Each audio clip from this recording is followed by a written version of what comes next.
Okay. You have taken charge of the power utility, former Umeme. What assurance do you have to give to Ugandans that the load shedding or the power cuts that they have been experiencing is going to be normal when you're in charge? Thank you very much. Good evening. UEDCL is a government company, and we have been around supplying power for some time. Actually, more than 10 years, we've been power distribution, but for the areas outside the main concession area. And our area of coverage has been much more greater than done for Umeme, with 65 operation offices across the country. So the takeover of Umeme as UDCL is an additional responsibility that we can ably manage, because Umeme has about 51 operation offices, so we're going to add on our 65 to make it more than 100. One of the things that Umeme managed, all the achievements that they made when they were having this concession of 20 years, is that they managed to reduce the power losses, some in theft or commercial, non-commercial, to almost 18%, something that was about 30%. And that has a bearing on the tariff because you must recover that loss. What is the promise from UEDCL? Yeah, actually, there are so many factors that lead to energy losses. But among them is how you manage the business, the controls in place. Among the controls that we've emphasized and we've put in place, managing people, doing accountability, auditing the installations. And you can observe that because of technology, now the meters are deployed over and above the pole, and we make sure that every month we do audits of those installations. But in addition to that, among the losses that we're expecting on the network are technical losses. So what we've done is to mobilize funding. We have the money, we have the cash to start the investment. This year only, we are going to invest up to $74 million. $74 million can do a lot, because for the last 20 years, Umeme has invested up to $700 million US. So on average, they've been investing between 35 to $37 million. For us, we are going to invest $74 million just in 1 year. You are looking for about $50 million to start off. Yes. Did you get the money? Yeah. And if you have gotten the money, so where are you starting from?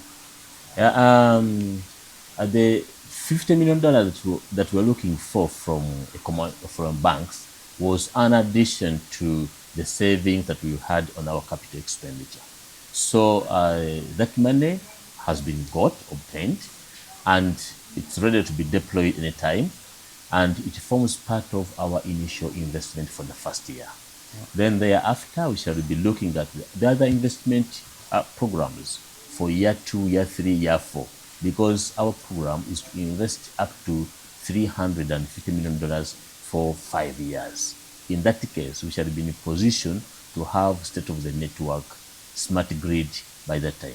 As we speak right now, people are complaining that there are so many power cuts. Some take a week without seeing power return on the grid.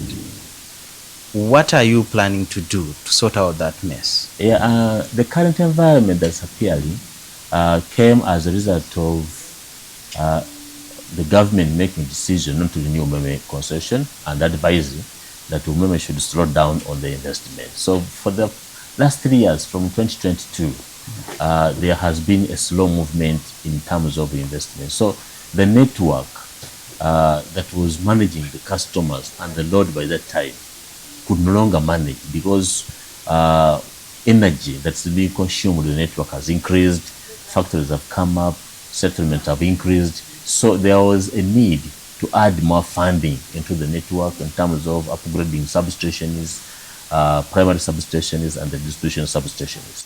So our first effort now is to make sure that we upgrade all the overloaded substations. That's the first benchmark. And we have the stock in our warehouses. We have the logistics. The activities are going to start with the effect from this month of April. How long is it going to take you for the Ugandans to still have stable power? Especially those who are already experiencing power cuts. For the first session, in the first 90 days, at least the overall transformers on the distribution end will be ably managed. Then regarding primary substation, those are the big substations with the big transformers. We expect to start commissioning them in the next 9 months. But by that time, we shall be in a position to have predictable power supply, which you can tell the customer that on such and such a date, we are going to be doing some capital works in such an area. And we can also create alternative supplies to avoid having a huge burden to the population. How long does it take you, if in case someone complains about a fault, what's your response time? Within 15 minutes, at least the team will be in a position to And how about people who take days when the fault has not been sorted out? Actually, do you penalize such kind of a team? We are very serious on our staff. Among our strengths is how we manage our key performance indicators. Because each of the staff that we have in UEDCL, they sign performance agreement. After 6 months, they evaluated. Okay. Thank you very much. We thank you so much for according us your time and wish you all the best. Yes. As UEDCL. Thank you very much. As you continue to light and Uganda. For the discussion. Okay. Yeah.